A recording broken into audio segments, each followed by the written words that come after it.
trouvé. Bon, qu'est-ce que tu nous as choisi comme livre cette fois? J'espère que c'est pas encore un de tes trucs chiants de science. Mais non, on va dans le voyage extraordinaire de Jules Verne, un génie de la littérature, considéré comme un des pères de la science-fiction. Ah ben voilà, il a dit science, c'était sûr. Mais non, Corneille, les récits verniens sont grandioses. Tu vas adorer. Tout à fait. Il est même l'auteur français le plus traduit au monde. Il est considéré comme l'auteur de jeunesse ayant donné le goût à la lecture à un grand nombre d'enfants. Il a fait rayonner la France et Allez, c'est parti, on commence. T'as pas bientôt fini? Mais arrêtez un peu tous les deux. Mais du coup, Racine, lequel des voyages extraordinaires as-tu choisi? 20 milieux sous les mers, avec le capitaine Nemo. Ah non, tu dois confondre. Nemo, il est pas capitaine.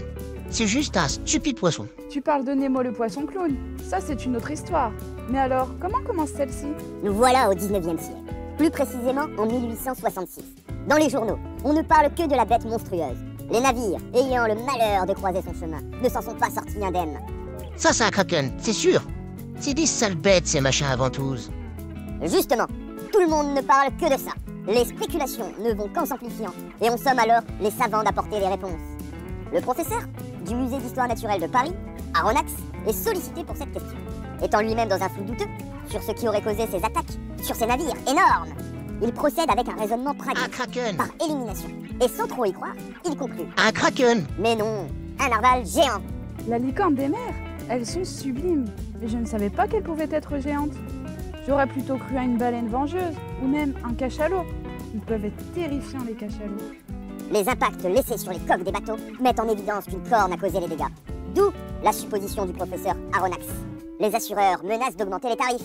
Si un tel risque venait à durer, Il doit avoir tué le monstre ou leurs cotisations vont devenir monstrueuses. C'est drôle ça. c'est exactement ça. Il s'organise donc une expédition pour chasser la bête. Pour ce faire, on confie la mission au commandant Farragut sur le navire de guerre l'Abraham Lincoln. Le professeur est invité à embarquer à bord pour représenter la France. Il accepte et se fait accompagner de son fidèle serviteur nommé Conseil. Serviteur, c'est pour dire poliment le larbin à la boniche quoi. Oui, mais c'est une autre époque. Et ben pourtant, quand je te demande de changer mon abreuvoir, tu me fais toute une histoire. Alors que j'ai même pas de main. Et tu sais que ça me complexe en plus. Je te changerai ton eau, Corneille. Non, c'est bon Isabeau. Il a fini par me le faire ce rongeur récalcitrant. Mais il y mettait pas assez de bonne volonté. Et ça gâche le goût de mon eau quand il fait ça. Tu me demandes de changer ton eau à chaque fois que tu bois, sous prétexte qu'elle a un goût de poussière, ou encore la dernière fois parce que tu l'as trouvée trop liquide. Enfin bref, t'es jamais content. Je continue. Une fois tout l'équipage et le matériel à bord, les recherches commencèrent. Cela dura des mois, mais rien. Ils étaient pour ainsi dire sur le point de rentrer bredouille. Mais soudainement, la confrontation avec le monstre eut lieu. Ned Land, le maître harponneur, Un chasseur de baleines? Quelle horreur! Ce sont des espèces intelligentes. Ouais, plus que moi j'en doute. Hein. Mais bon. je disais donc, Ned Land, le maître harponneur, aperçut au loin un monstre. La frégate le prend alors en chasse. Ils réussissent à s'en approcher, mais ne parviennent pas à l'aborder. Le monstre est doté d'une puissance telle qu'il est en mesure de jouer d'eux. Il zigzague, tournoie autour de la frégate. Cependant, ils ne sont toujours pas en mesure d'identifier clairement le monstre. En tout cas, il est énorme et paraît électrique, très lumineux, et crache des jets d'eau comme le ferait le souffle d'une baleine. Mais attends, je comprends pas, c'est quoi ton truc? Une licorne électrique ou Godzilla? Écoute, tu verras bien, le monstre s'est joué d'eux durant une journée et une nuit. Au petit matin, dans la brume épaisse, ils saisissent l'occasion d'en venir à bout. Ned Land tenta sa chance, mais son harpon aussi aiguisé et son lancer parfait, mûr comme effet, que celui d'un cure-dent contre un mur. L'équipage firent feu de tous bords, avec des armes à feu et les canons dont la frégate était pourvue, mais rien n'y fit. Conclusion, la carapace du monstre semblait impénétrable. Soudain, la créature marine se montra hostile, et chargeant d'un assaut contre le navire, il endommagea ce dernier, le laissant à la dérive.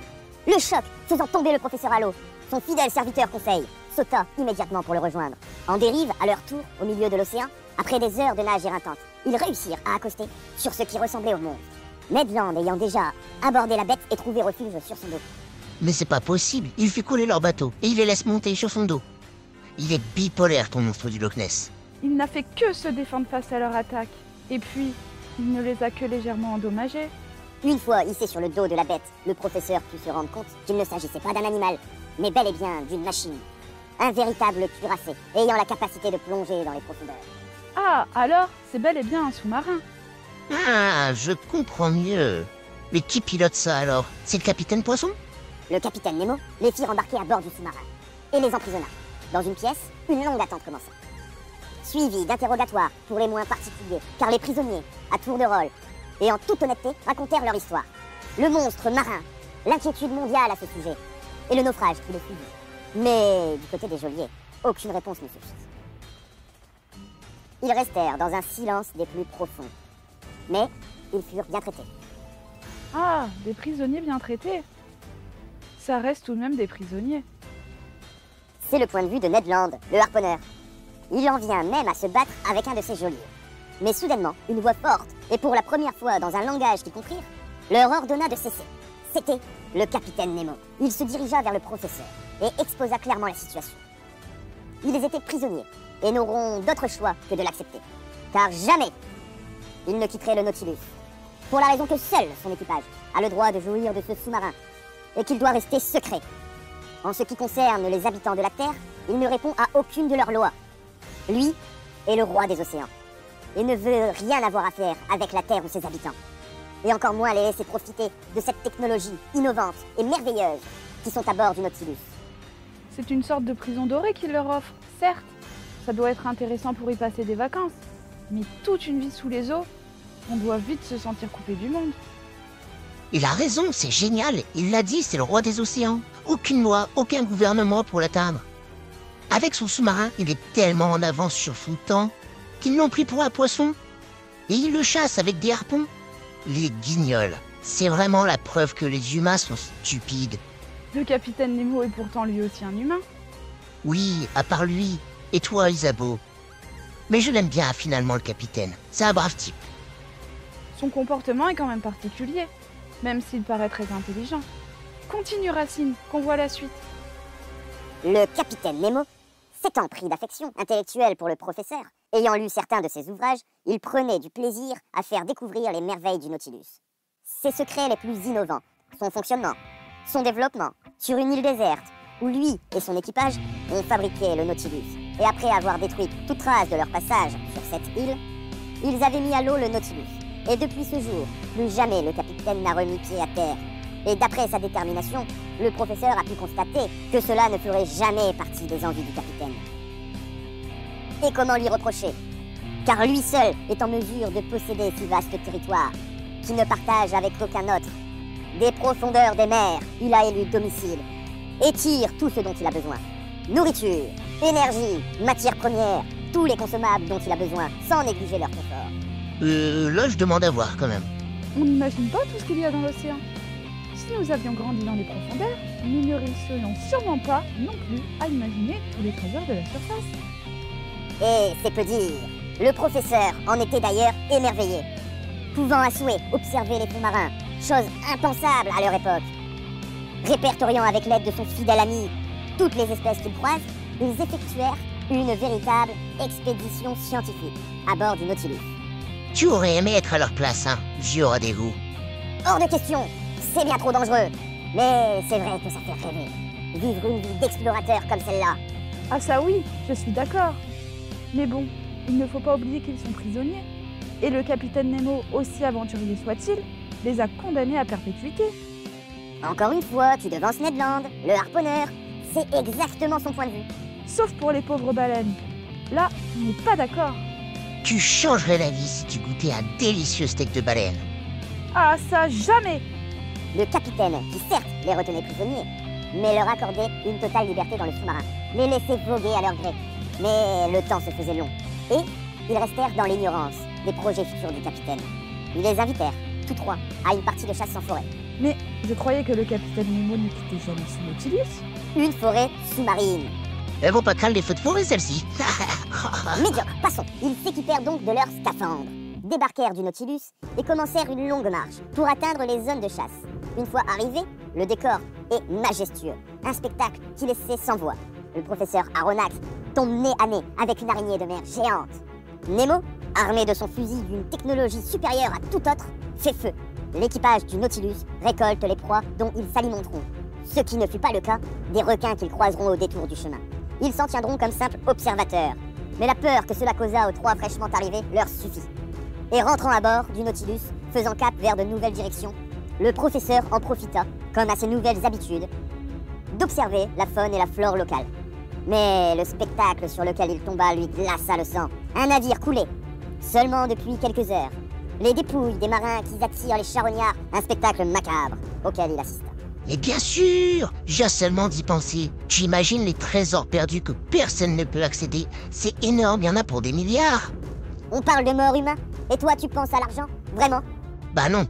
Enfin oui, mais pas que. Et toi qui me casses toujours les pieds avec l'histoire, tu pourrais en retrouver des trésors archéologiques. Oui, certes. Mais sache que le capitaine Nemo travaille dans ce sens. Il lui arrive de visiter des épaves historiques. Et pour ton information, il a également accès à des myriades d'or, des pierres précieuses, d'innombrables trésors et richesses naturelles. Mais ce n'est pas ce qui l'intéresse. La richesse, il ne la voit pas de cette manière. De quelle manière tu parles? Pas comme la tienne. C'est tout. Je continue. Le Nautilus, malgré ses apparences d'indestructible, reste néanmoins des fragilités physiques auxquelles le capitaine n'avait pas apporté de solution. Ce fut le cas lorsqu'ils se retrouvèrent échoués sur un rocher. Le peu de profondeur ne lui permit pas de se dégager. Ils durent attendre le début de la marée pour être lestés et reprendre leur chemin. C'est ainsi que les 3 détenus eurent l'audace de demander l'accord de rejoindre la terre ferme.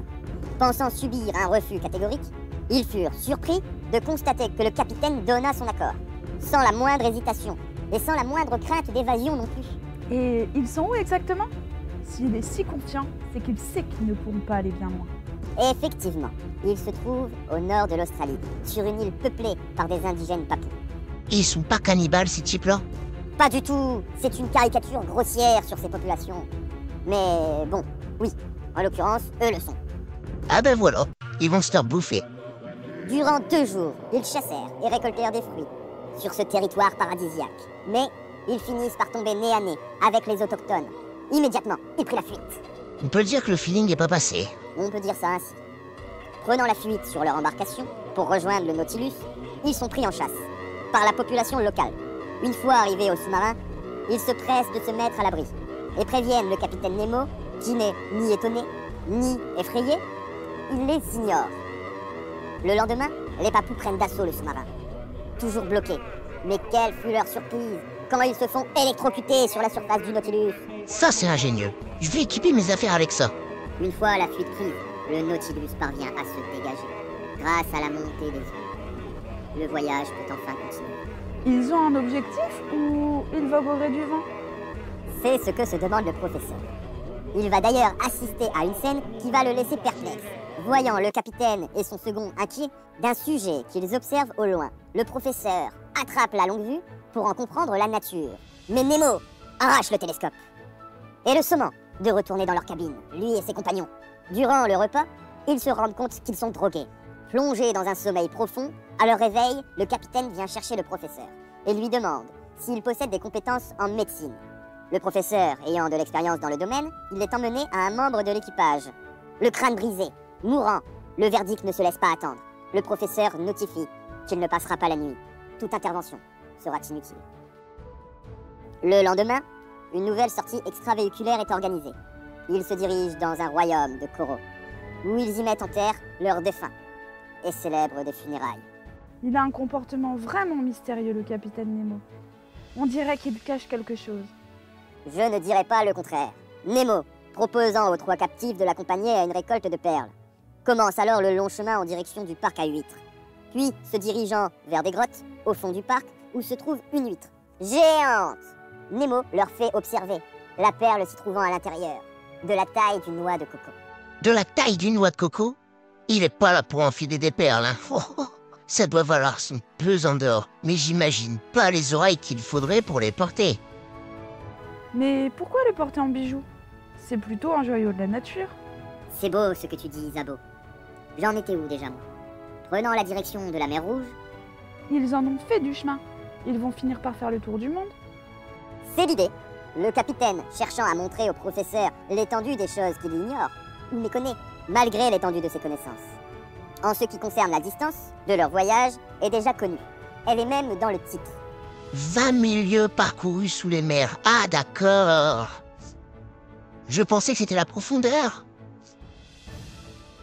Mais par contre, ça fait combien en kilomètres? Si je ne m'abuse, on parle de 96 000 kilomètres. D'ailleurs, il se dirige en direction de la mer Rouge. Cette mer, si hostile dans le passé, pour les marins et navires qui y ont péri, et pourtant si tranquille pour la force calme du Nautilus. Une fois arrivé à l'embouchure du détroit de Suez, qui n'existe pas encore à cette époque, Ned, le marin, se trouve grincheux, de plus en plus exaspéré par le capitaine et tous ses mystères.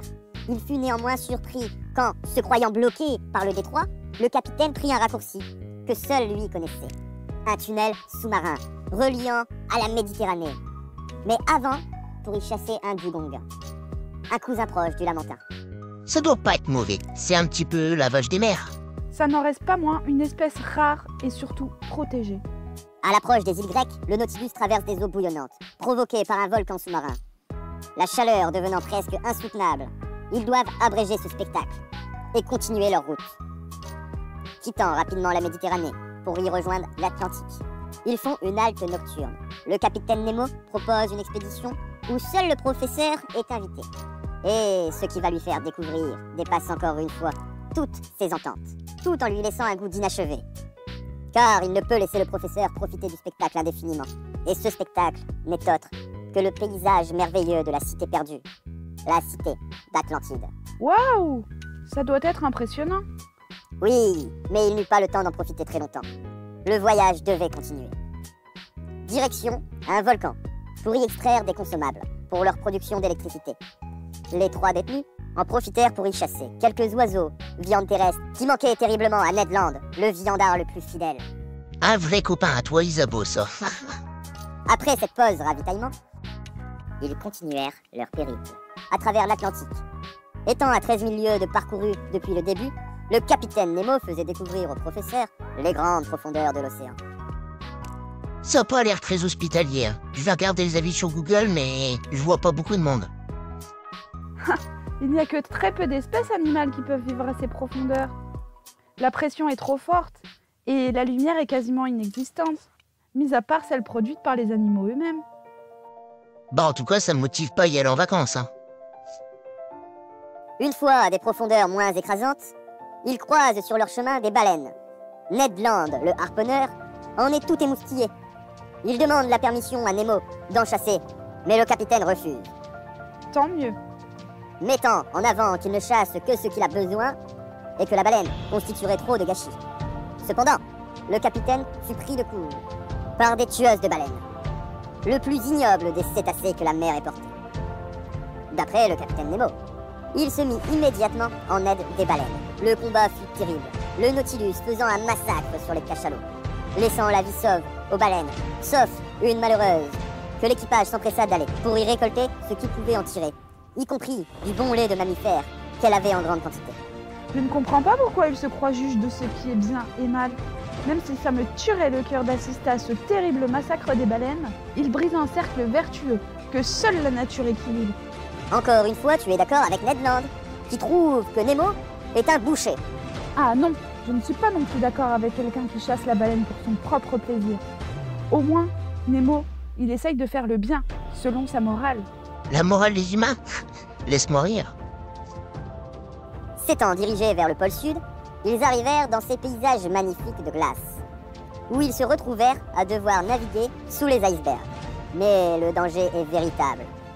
Et si le malheur arrivait qu'il se coince, il pourrait manquer d'oxygène. Les manœuvres sont délicates, le Nautilus accroche régulièrement des blocs de glace. Cela paraît plus effrayant que dangereux pour les épaisses parois du Nautilus. Ils parviennent à atteindre le pôle sud, et le capitaine en prend possession. Une terre que Nemo revendique comme la sienne. Étant le premier homme à y poser pied, il y plante un drapeau noir, imprimé d'un M doré.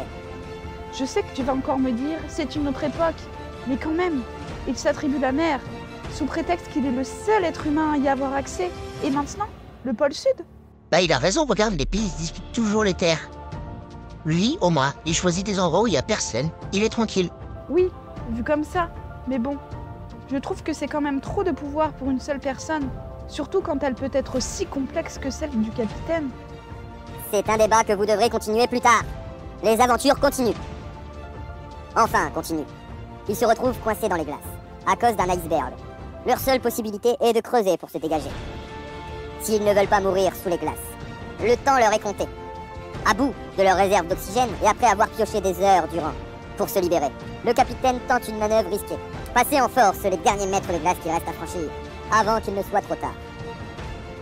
Et par miracle, et surtout grâce à leur détermination, ils parviennent à se frayer un chemin et faire le plein d'oxygène. Le Nautilus est peut-être insubmersible, mais ils sont passés pas loin de disparaître, et que personne ne sache ce qui leur est arrivé. Effectivement. De plus, le professeur a très mal vécu cette expérience et ne doit sa vie que au soutien de ses deux amis prisonniers. Il leur fait part de sa reconnaissance envers eux et change même d'avis sur l'acharnement de Ned à vouloir s'échapper, qui jusque-là ne l'écoutait que d'une oreille, sans réellement vouloir y participer. Ah, ils vont chercher à s'évader alors? Il le souhaite, mais le Nautilus ne permet de tentative. Remontant vers le nord à une vitesse conséquente, en longeant les côtes américaines, certes, mais de trop loin pour pouvoir y aller à la nage. Lorsqu'ils arrivent proche des Caraïbes, un calamar géant s'en prend au sous-marin. Ils n'ont d'autre choix que de combattre au corps à corps. Les tentacules obstruent les hélices du Nautilus et le laissent immobile. Je l'avais dit, des sales bêtes et trucs à ventouse. Et je sais de quoi je parle. Comme tu le dis, Corneille, le combat fut sanguinaire. Un membre de l'équipage tomba sur le champ de bataille. La victoire contre le calamar géant laissa un goût amer à l'équipage du Nautilus. Mais enfin, il se fut libéré de son emprise. Il reprit la route, comme se laissant dériver. Au détour d'une conversation, le professeur apprit de la bouche du capitaine qu'il avait rédigé un manuscrit autobiographique et renfermait tous les secrets du Nautilus, mais également les siens, et que le dernier survivant du Nautilus aurait pour mission de le libérer dans une capsule qui le protégerait une fois jeté à la mer. Quelque temps plus tard, toujours en direction du nord, ils croiseront le chemin de l'épave le Marseillais. Puis, en refaisant surface, le Nautilus tombe sur un navire de guerre. Ned, agitant un mouchoir pour se faire voir, le capitaine le stoppe net et y place son drapeau, comme un signe de provocation. La haine le remplissait. Cette haine qu'il vouait au monde entier, à toute l'humanité. Il faisait feu et le navire coula. Ils les regardèrent mourir, avec une certaine satisfaction froide. Le professeur, traumatisé par ce qu'il venait de voir, ne comprenant pas les actions de cet homme, certes mystérieux, mais avant tout humain, mais pourtant, il ne cherchait que la vengeance. Mais la vengeance de qui? Il est tellement mystérieux qu'on ne sait même pas. Oui, Jules Verne reste très flou sur les motivations du capitaine Nemo. Il faut savoir qu'au début, Nemo était d'origine polonaise, mais l'éditeur de l'auteur l'a orienté pour qu'il soit indien et qu'il voue une haine profonde des Anglais, en raison de ce qu'ils ont fait subir à son peuple et à sa famille. C'est pas étonnant, je me tue à le dire, c'est de la faute des Anglais. Je le comprends mieux, le capitaine. Au fond de l'eau, les roast beef. Il est grand temps qu'ils prennent la fuite. Ça ne peut pas bien se terminer pour eux. Ce qu'ils firent, en approche des côtes norvégiennes, ils élaborèrent un plan d'évasion. Les crêpes. Mais tout ne se passa pas comme prévu. Le Nautilus se dirigeant droit dans le Maelstrom. Trou noir des mers. Tourbillon d'eau engloutissant tout ce qui l'avale. Ned Land leur crie de s'accrocher au Nautilus. Et soudain, après le choc, plus rien. Quoi? Plus rien? C'est pas une chasse d'eau qui va couler le Nautilus quand même.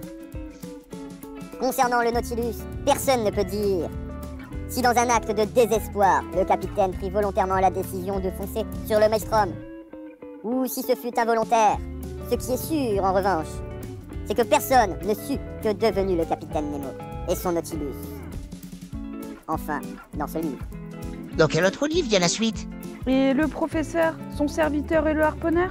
C'est dans quel livre la suite? En ce qui concerne les 3 prisonniers en fuite, ils survécurent sur une île norvégienne, la tête pleine de souvenirs, bons et mauvais, qu'ils ont accumulés durant ce voyage de 20 000 lieues. En ce qui concerne le capitaine, ce n'est pas vraiment la suite, mais on pourra retrouver de ses nouvelles dans l'île mystérieuse. Mais ça sera pour la prochaine fois.